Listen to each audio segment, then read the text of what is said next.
Like one of the sopranos, the President of the United States, Donald J. Trump, is roaming around the world making territorial demands. Where he's not demanding to absorb somebody, he is demanding to buy them.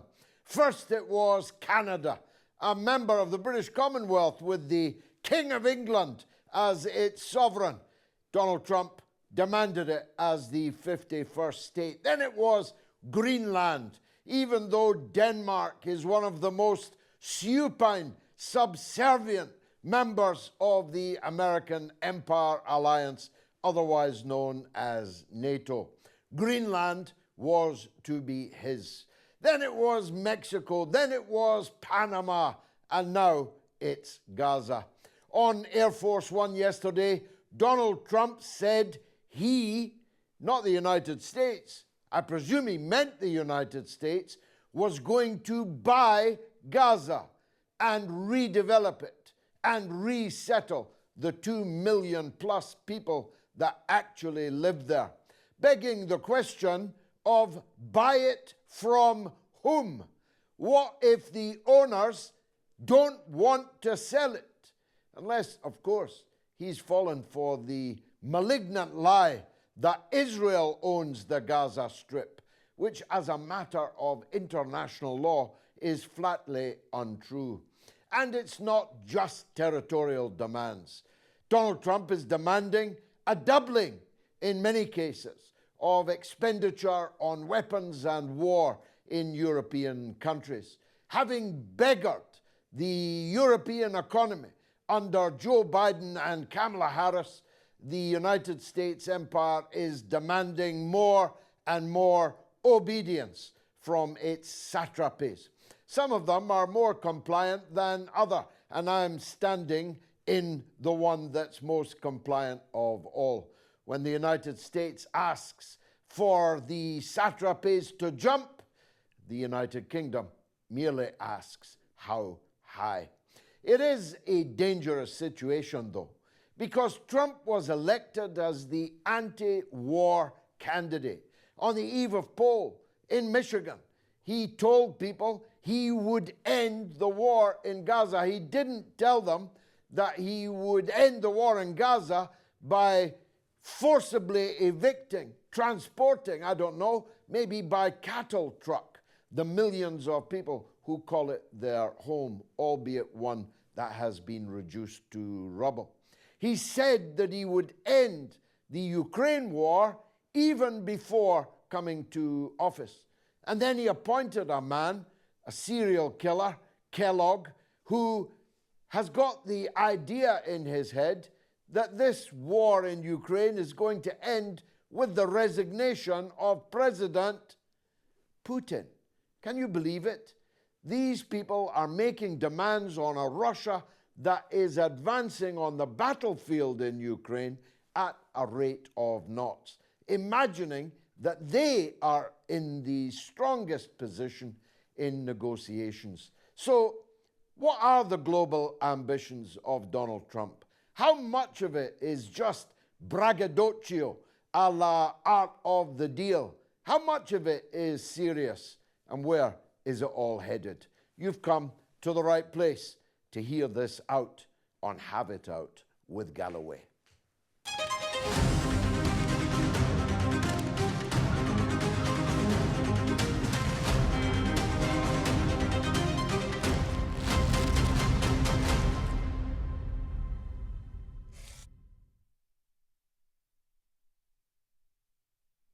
Wyatt Reed is the managing editor at the Grayzone, the Rolls-Royce of investigative journalism in the world today.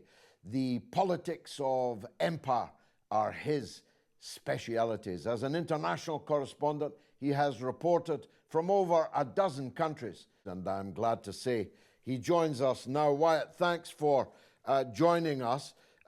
Before we go into some of the finer points of what's happening in Washington, what do you think of my opening comments about the inherent dangers of an American president that's going around the world demanding territory, even from his allies, and demanding forcibly to purchase the land that belongs to other people.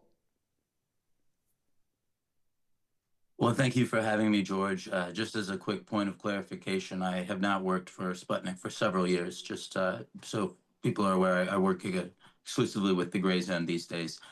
Your commentary, I think, is fairly spot on.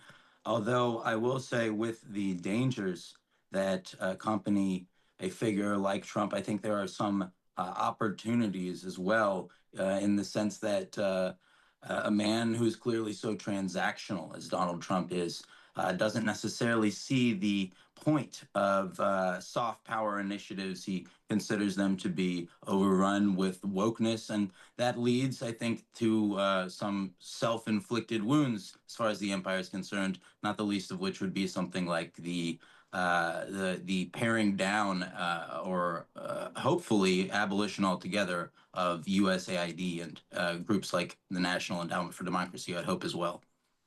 Yes, I wanted to talk to you about that because I've just been reading some wonderful commentary on the Grayzone about that.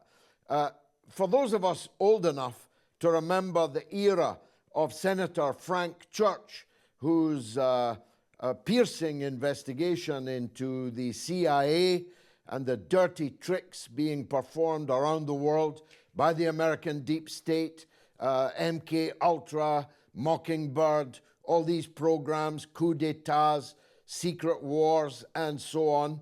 There was an atmosphere then that I think is beginning to be replicated in Washington now, as the right, the Republicans, people like Elon Musk, people like Donald Trump himself, are laying waste to extensive parts of the infrastructure of the deep state.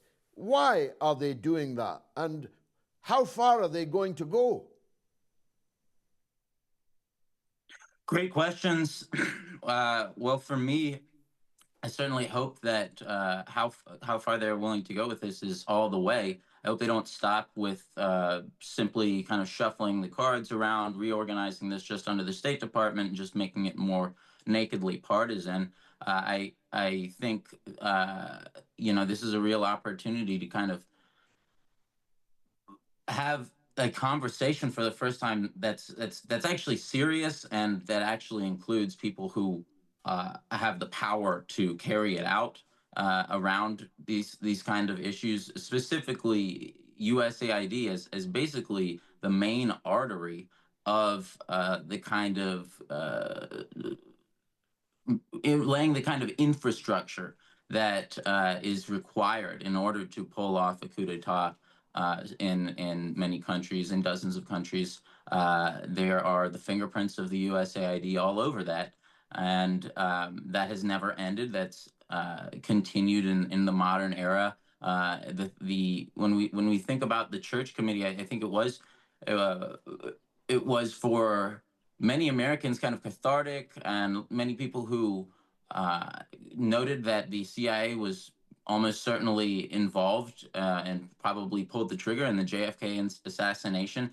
I think a lot of people looked at the Church Committee, and it felt very cathartic. They felt like they had expunged these kinds of demons, when in reality, all they did was kind of clean up the image of the CIA, discard a few bad apples, and leave the whole rotten barrel behind. And so that's what we've been dealing with ever since. The engineers of the so-called war on terror were the ideological children of the CIA that the Church Committee sought to clean up.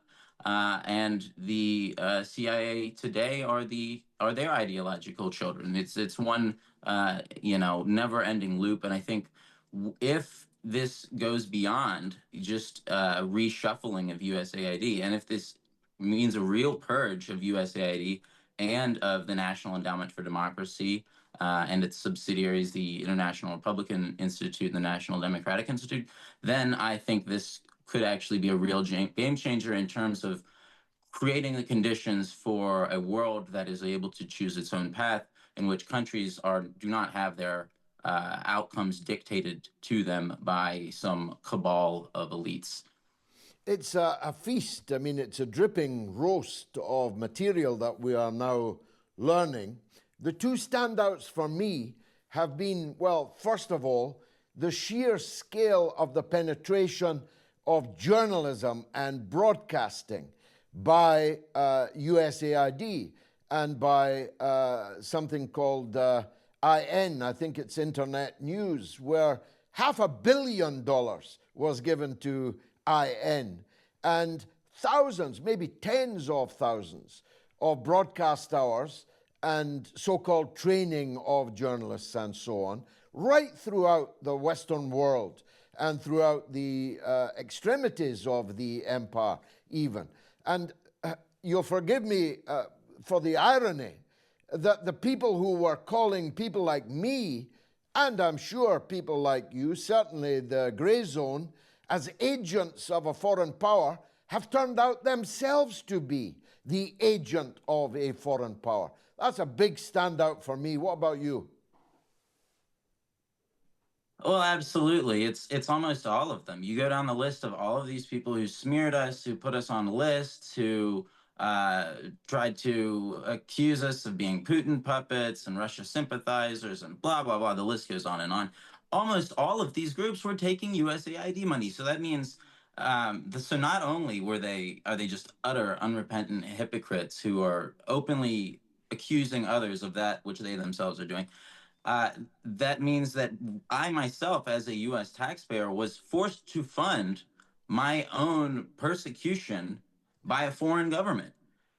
I was forced to directly subsidize my political persecution, and that in and of itself, I think, deserves a series of exposés and articles. And if we had a real press that was not just a mockingbird media that's subsidized in large part by the government, that would have been a scandal that would be lasting all week. Instead, it's unmentioned, of course.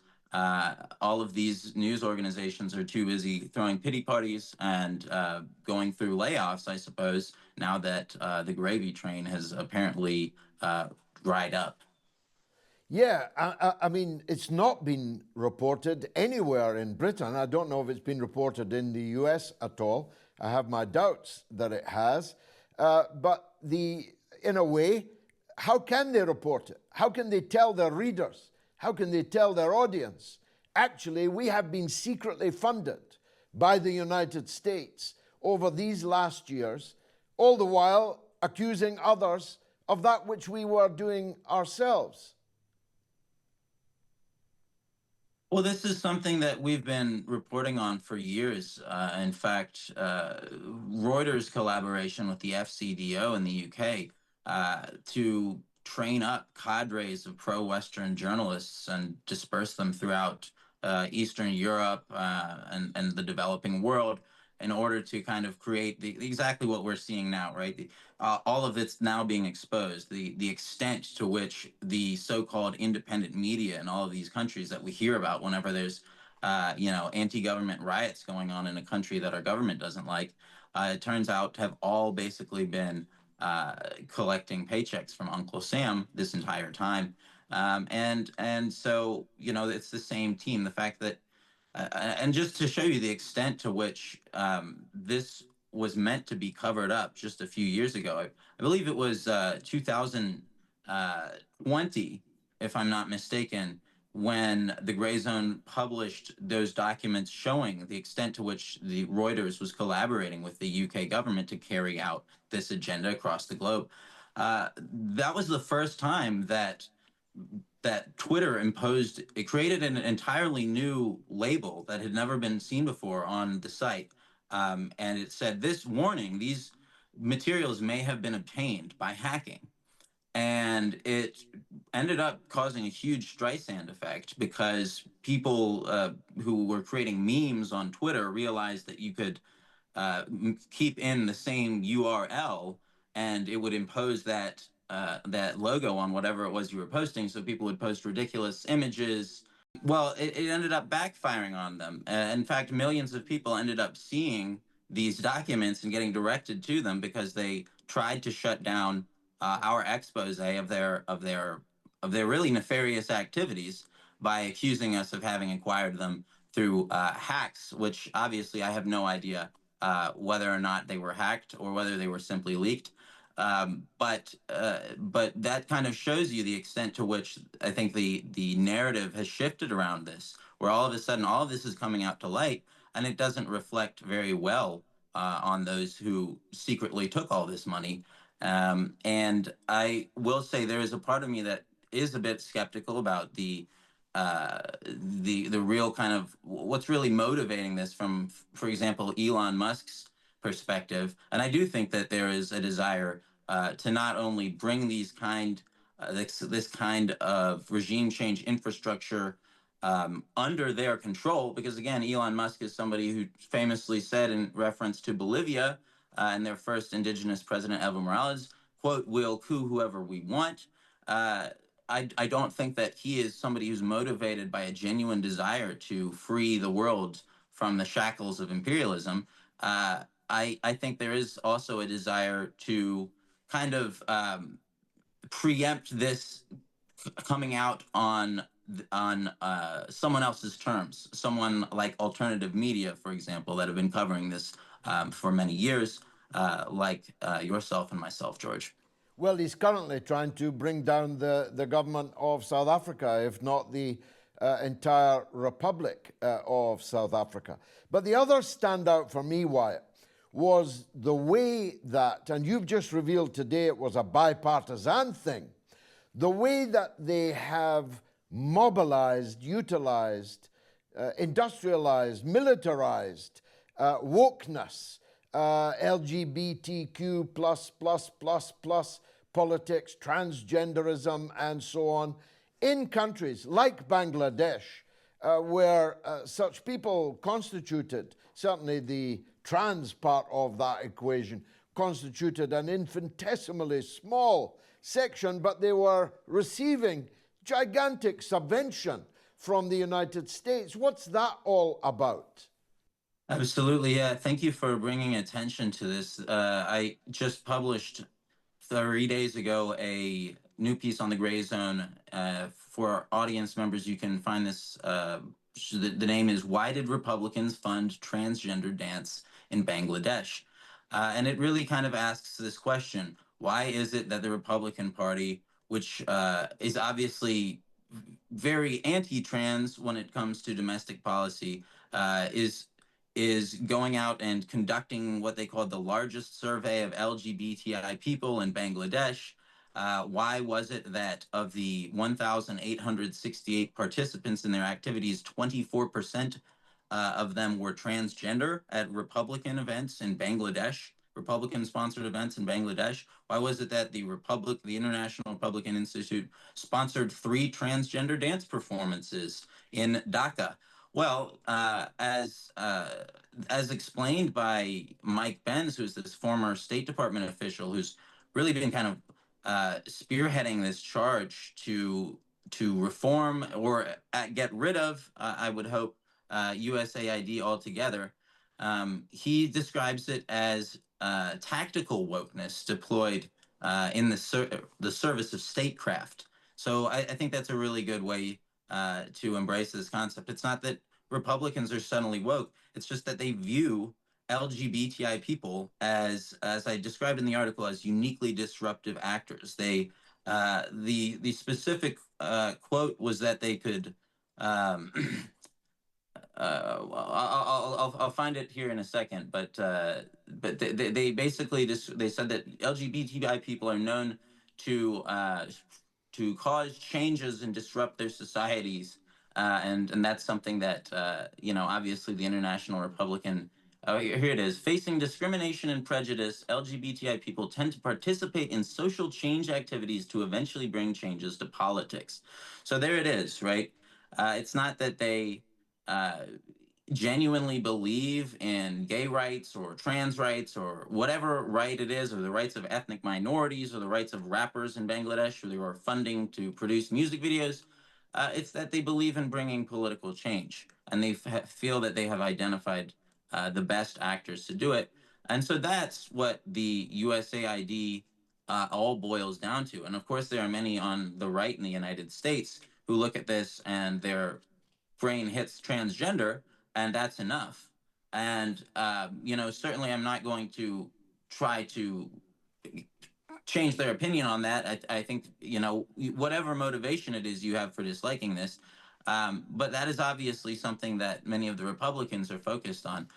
When the real crux of this, what really makes this so despicable, is that it is in service of regime change, right? Yeah. That it's not even that they are culturally manipulating foreign societies, it's that they're doing it to take their countries over and to steal their resources or to impose a puppet government.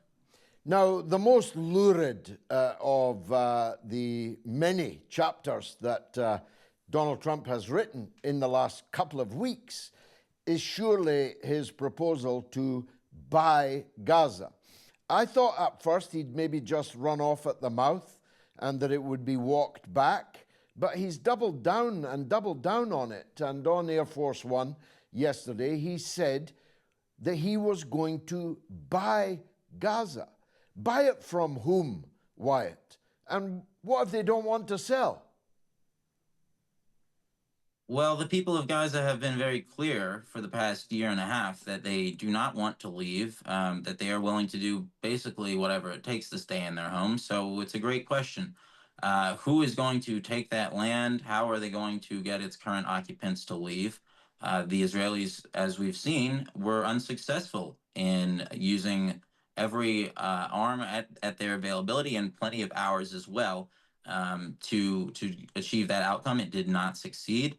And instead, they were humiliated and they were forced to watch their own prisoners be paraded around by a victorious Hamas in Gaza, at the end of their obviously brutal carnage and genocidal military campaign.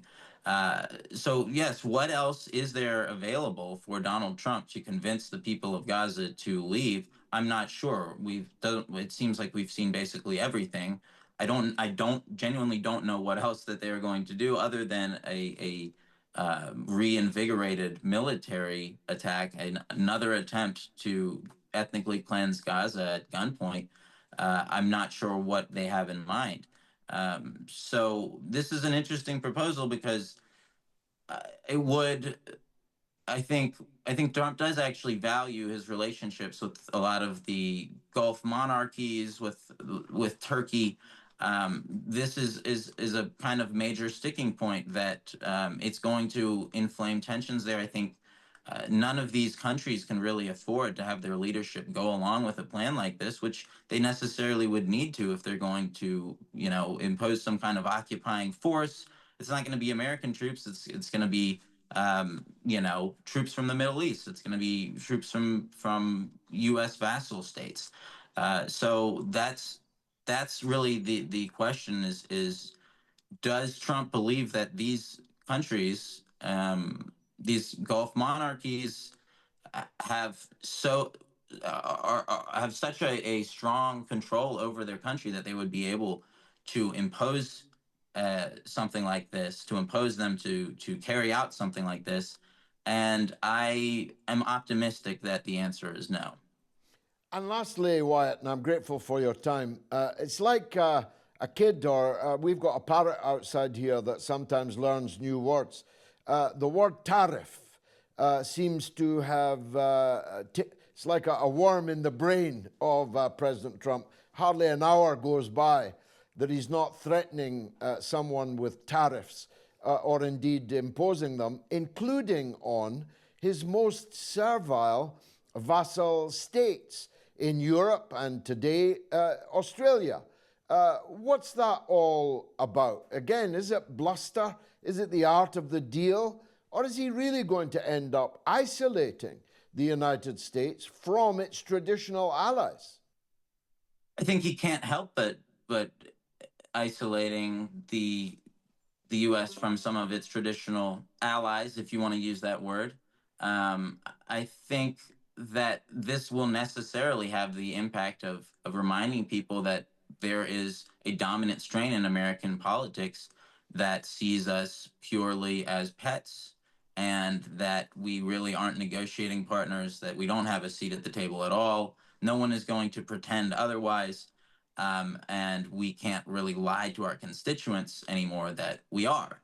I think that would provoke some soul searching in a country like Australia, which has clearly been a U.S. satellite since the 70s, since the last prime minister to attempt to kick out the CIA failed and was overthrown in a administrative or procedural coup.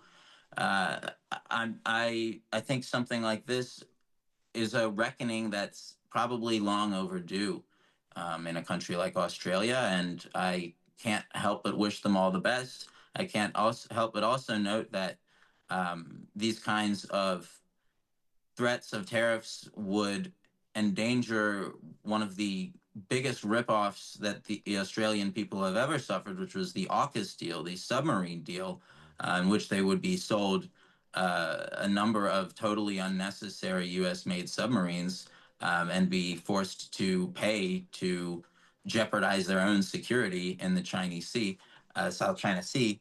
Uh, that looks like it will probably be endangered by these threats, if not potentially killed altogether. So that would be another silver lining for those of us counting kind of the silver linings of the imperial presidency. As you say, these opportunities are beginning to arise in this thicket of apparent aggression and bluster by President Donald Trump. It does go to show, as you say, that every cloud can have a silver lining. Wyatt Reed of the Rolls Royce of investigative journalism, the Grayzone, thanks for joining us here on Have It Out with Galloway. Now, the ceasefire in the Lebanon, which has been broken more than 1,500 times by Israel, is now coming to an end. What's going to happen next? Let's talk with our old friend, Patricia Talib in Lebanon. Patricia, thanks for being with us today. Can you sketch for us what the current situation in Lebanon is? Is Israel actually going to leave?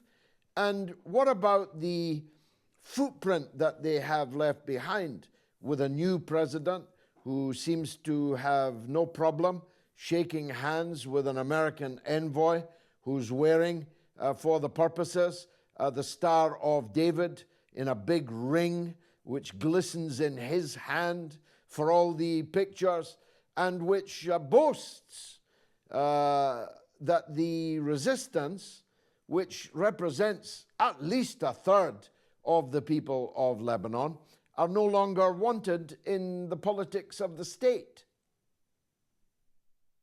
So, hello, thank you for having me, George. And in terms of the situation, so we've had breaches all over the place since the first day, since the very first day when we came back.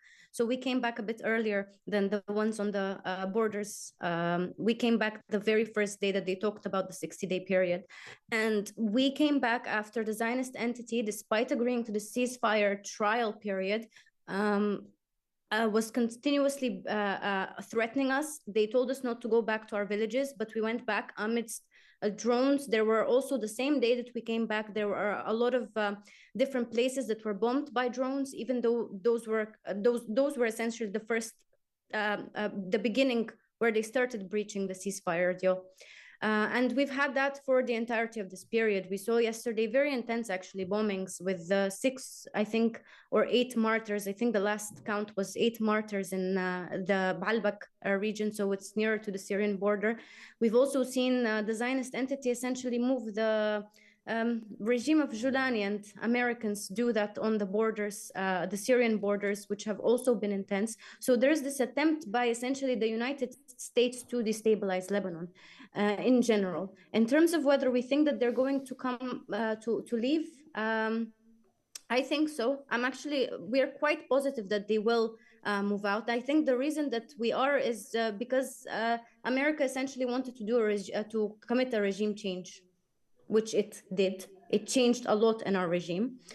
despite the fact that it lost when it comes to our Shiite representatives in the parliament. We also saw, well, I mean, it's not really covered in the media because it goes again that born again Muslim narrative of Al-Julani, but some religious extremists at our borders entering our village from the Syrian side and committing atrocities and acting like fools and trying to humiliate us and not understanding that our dignity is related to God and not to their pathetic attempts, and they can only humiliate themselves. And we've seen the clans in Baalbek also move. It's been very, and Hermel and that area beside the Syrian border. We've seen clans of families essentially move, and we've seen them take down drones. So it's been very intense, very unstable. And then the final thing I would say that the Americans attempted to do was to humiliate us. It was the peak of humiliation to watch that snake that was the American envoy come on our land, while we still have our martyrs and our children, our women that are still under the rubble, and talk so highly of the Zionist entity, and not anywhere but in the president's house, in the president's palace, essentially in Ba'abda, was the pinnacle of American arrogance. It really shows what America is. And it solidifies for us, the people of the South, what America is.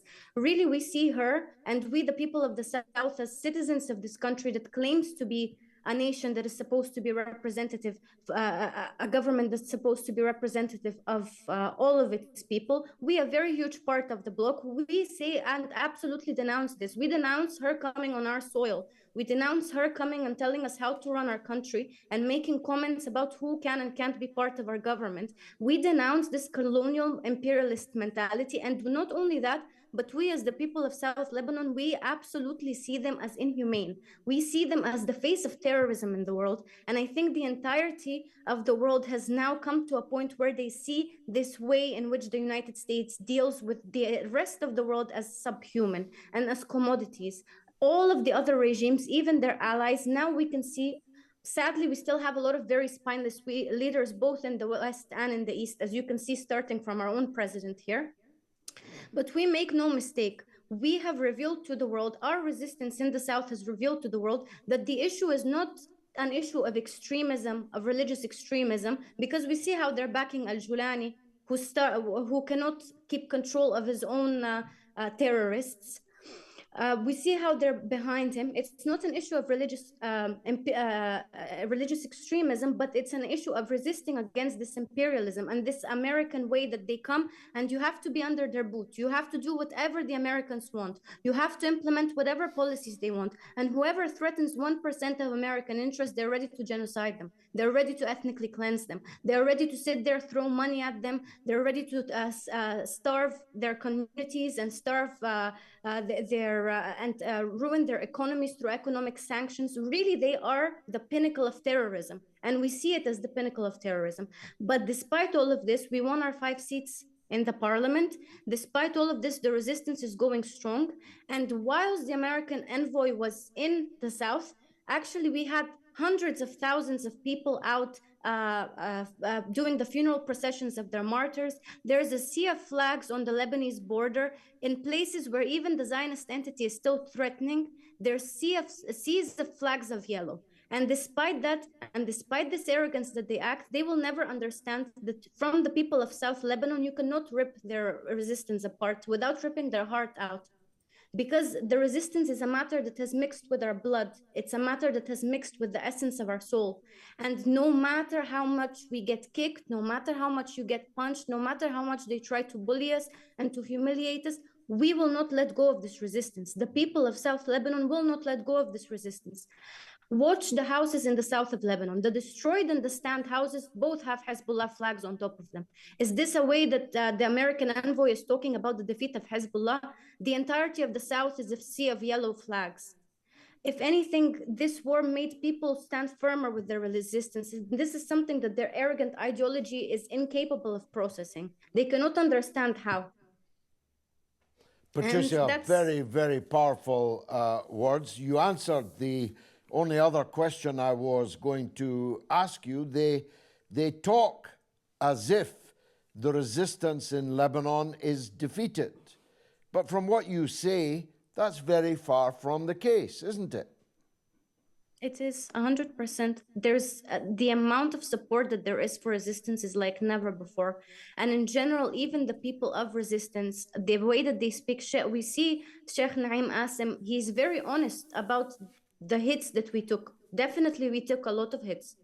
But this is something that they fail to comprehend, that the power of the resistance is in its perseverance, it's in its resilience, and it's in its continuous ability to sacrifice more and more and more. Never have we said that we are stronger than the American empire. That is not a claim that we have ever made. But the thing that caused the Zionist entity to fail, the Zionist entity wanted to occupy the entirety of Lebanon. They have a plan for Greater Israel. I think now it's clear. This idea of ethnic cleansing in, for example, Gaza is clearer, I think, now than ever before with the way that Trump is dealing. It's an expansionist colonial state. So the fact that we are not colonized by the Zionist entity, the fact that the Zionist entity, for the entirety of the extreme part of the war, since the ground invasion started, they could not enter more than 12, maximum, they say 12 kilometers, but really it's a couple of kilometers from the borders. That is a sign of the strength of this resistance. Actually, it's the failure of international law that now you see all of this destruction and all of these hooligans that are from the IDF destroying all of those houses. They're entering places they couldn't enter when the resistance was the ones that was in charge. So how can they say the resistance is defeated? No, it's only the humiliated politicians in our government that are defeated. And they talk about this defeatism and they try to paint a picture because they are humiliated and ultimately they are spineless and have no dignity in front of the American empire. Patricia, thank you as always for that very powerful and emotional testimony. Let's go to London now and talk to Esheru in London. What would you like to say? Good afternoon, and thanks for having me on your show, George. Yes, Welcome, sir. a very quick one. With Saudi Arabia being the latest country to reject calls to resettle Palestinians, how successful do you think Trump will be in getting Palestinians resettled in the surrounding countries in the region? And what challenges do you see ahead? And just for the record, I don't believe Palestinians should be resettled. They have their home and they should remain. Yeah. Well, if they're going to resettle them anywhere, it should be in the Galilee. It should be in their own homes, in their own towns, cities, and villages. But I'm on the optimistic side of this argument. I'd predict to you that 0 countries in the region will agree to take these forcible transfers. Not because they're too principled to do so, 1 or 2 of them might be, but because they're too afraid to do so. Because their own public opinion would be 100% viscerally opposed to it. They'd be making themselves an enemy of the resistance throughout the region. And of course, they would be relocating the Palestinian struggle into their own territory.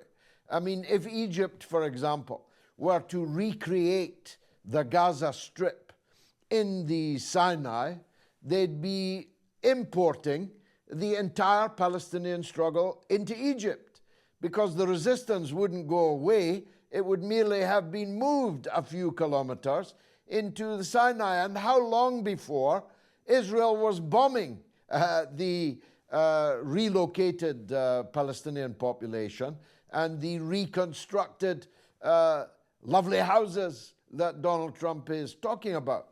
So I personally believe it will be 0. And it will be 0 everywhere else. As I keep saying, they ain't going to take them in Hampshire, in our country, and they ain't going to take them in New Hampshire, in Donald Trump's country. So I think it's a bizarre turn of events. And that's why I was seeking an answer from Wyatt. He doesn't have one. How can he? I don't have one. Doubt if you've got one. What's the end game of all this? What happens when none of that happens? What happens when none of that comes to pass? What's the next move? That's the $64,000 question, Esheru. Thanks for asking. David Webb is down under in Melbourne, Australia. David, welcome. Thank you. G'day, as we say here. Yes, indeed. Tell me, what would you like to say? Okay, certainly. So, a few things. Firstly, on the topics that have already been discussed, both our Prime Minister and our opposition leader have said that they don't think that Donald Trump's rhetoric about genocide, about displacing people forcibly, should be taken literally. They've both said, "Oh no, he probably means something else," or he definitely intends to act within international law.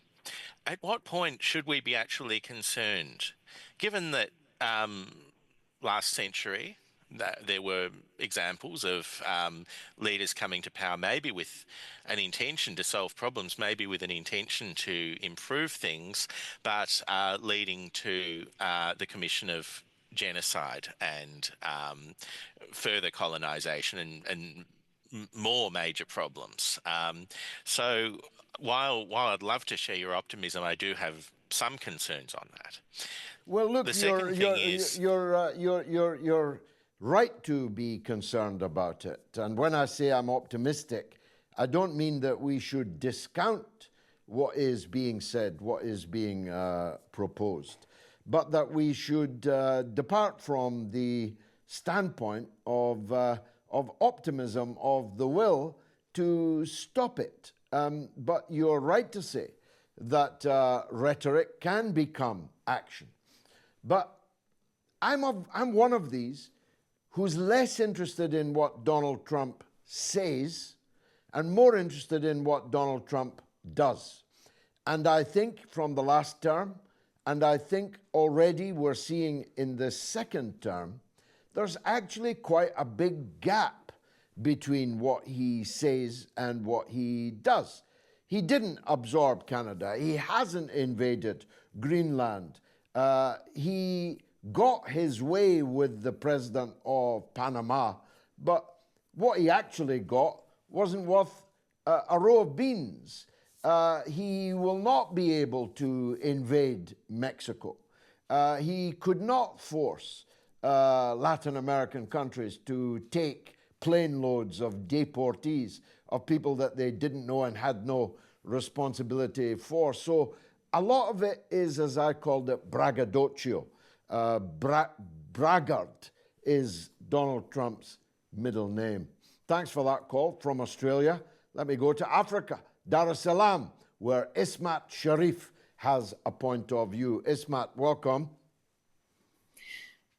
Thank you, George. Glad to be on the show again. So, tagging on to what you've just been saying, and maybe moving away from all the bragging about the political movements that he wants to happen, he's also given a green light to all the tech companies on all fronts with AI and Neuralink, brain chips implanting. So, what is the larger game plan, even for the United States itself? Are they redesigning the economy? Are they setting up control mechanisms through the use of technology for the future to come? What's the bigger plan? Well, again, Ismat, no sooner had Trump declared this grand ambition, a $500 billion investment in artificial intelligence, when along came China 1 hour later, presumably deliberately planned, and knocked the stuffing out of all that American rhetoric. The Chinese artificial intelligence beats the pants off the American many $100 billion industry with an investment in the first case, DeepSeek, of $5 million. They produced an AI, I'm using it, which is incomparable to the best of class in the United States. And then Alibaba in China the next day came along with a new artificial intelligence app and package, which is better even than DeepSeek. They say, I haven't myself tested that out yet, but they say that it is better, and by some degree. So if it's the intention of the United States to lead the world in the age, the era of artificial intelligence, well, I think they're starting a long way behind. So Of course, there's a preponderance of big tech gurus and spacemen in the immediate circle of Donald Trump. But keep this in mind, Isma. Donald Trump is in for 4 years. When you get to my age, you realize how little time 4 years is. Donald Trump will be gone in 4 years from now, less than 4 years from now. They're not going to change the world. They're definitely not going to change the universe in that presidential period. So there's still everything to play for, everything to fight for. Thanks for that call from Dar es Salaam. Fatima Nasreen is in London, in the UK. Fatima, what would you like to say? Hi, George. Thank you for Hi. having me. So just taking a couple of steps back to the previous question. So President Trump's recent proposal for the US takeover of the Gaza Strip. How do you assess the potential implications of the plan in the Middle East stability? And do you foresee any support for this initiative within the region, or is it more likely to exacerbate tensions? I think it absolutely exacerbates tensions. In Saudi Arabia, for example, was insulted by Netanyahu, who said Saudi Arabia has lots of territory. Why don't they create a Palestinian state there? The Saudis are up in arms about it. They've corralled all of their Gulf allies, and indeed Qatar, to denounce this insult to Saudi Arabia. The chances of normalization between Saudi Arabia and Israel must be at their lowest point for some considerable time. Jordan is just about the most fragile country you could possibly imagine. It is at least half, maybe much more than half, of the Jordanian population is Palestinian. A good 1 million, last time I looked, were refugees from Iraq, supporters of the late Saddam Hussein, who fled to Jordan after the war, still, one presumes, of an Arab nationalist stripe. And the Jordanian economy, the Jordanian society, simply could not withstand any significant stampeding across the border from the West Bank into the Hashemite kingdom of Jordan. And Jordan has actually threatened to declare war on Israel were this to happen. And that would be a problem for the United States, because Jordan is a wholly owned subsidiary of the United States and, for that matter, the United Kingdom. Egypt, its government, let me call it a government, is deeply unpopular amongst huge sections of the great Egyptian public over their role of the last 16 months in helping to maintain the siege on people in Gaza. You've only got to look at football games in Egypt, where the entire crowd in the stadium, 100,000 people, are chanting support for the Palestinian resistance and so on. If General Sisi were to be seen to be collaborating with these plans, I believe he'd be overthrown, and indeed the whole system might come crashing down. And there are other countries too that would be severely destabilized by it. I'm grateful for that, and sorry to those who haven't made it onto the show because there were so many of you, we're unable to fit you all in. But I promise we'll prioritize you next week at the same time if you come along. We've been looking at Donald Trump's dangerous global ambitions. To some extent, we have sought to reassure you that just because Donald Trump says something, it doesn't mean that he's necessarily going to do it, and more importantly, it doesn't mean that he's necessarily able to do it, because words are easy coming up against the concrete reality of the geopolitical situation in the world is something quite different. I hope you've enjoyed the show. If you have, come back next week at the same time in the same place.